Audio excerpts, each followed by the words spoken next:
Thank you. Thank you. Thank you all for being here today, for all the communities and all the different groups that are represented here today. We are coming together because we're united in our support for the Palestinian people. So I'm delighted to share a platform with so many great speakers and so many great friends. We are here to support the Palestinian people, whether we're Jewish, Hindu, Muslim, Christian, or of no faith. Our unity is the human unity of wanting justice. The demonstrations that have happened since the bombardment of Gaza took place and the eviction of people from their homes in Sheikh Jarrah changed world opinion. We had almost 200,000 people on the streets of London, probably one of the biggest demonstrations in support of Palestine anywhere around the world. And demonstrations on the global map took place on every continent and in most countries. But one place that really pleased me to see such big demonstrations in support of Palestine was in the USA. Well done, our friends in New York, in Chicago, Detroit, Washington, San Francisco, and all the other places where they demonstrated in such enormous numbers. I hope they're able to assert that power to influence the Biden administration and the Congress of the USA to do what they haven't yet done, and that is recognize the state of Palestine. Our demands are very clear. The end of the occupation of the West Bank, the withdrawal of all the settlements and an end of the settlement policy, an end to the siege of Gaza. Now, it sounds a sort of fairly neutral term to say Gaza is under siege. I've been in Gaza many times.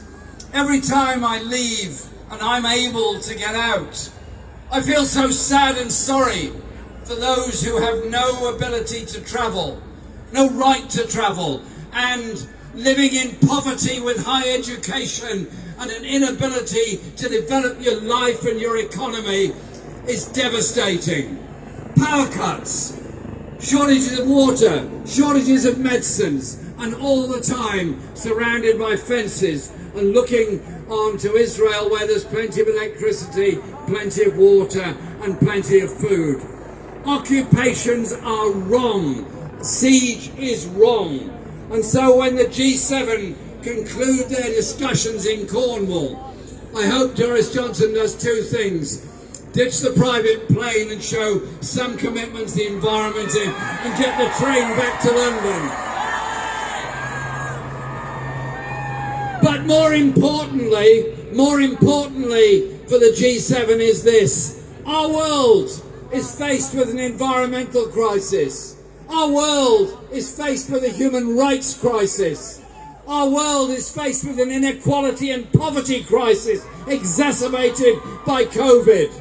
The answer to those problems is not more arms, more wars, more cold wars.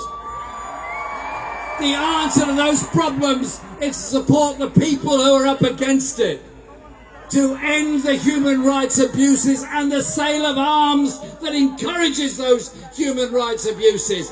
So, wouldn't it be great if the G7 concluded by saying, end the occupation of Palestine, end the arms supply to Israel, support the Palestinian refugees, and recognise the rights of the Palestinian people. I'll finish on this. I was proud to lead the opposition for 5 years, and I was very proud to put in our manifesto in 2019, recognise the state of Palestine and the needs of the Palestinian people. Our strength is our numbers. Our strength is our message. Our strength is the truth behind our message. Stand together for the freedom of the people of Palestine and the unity of all of the peoples in all countries across the Middle East. Thank you.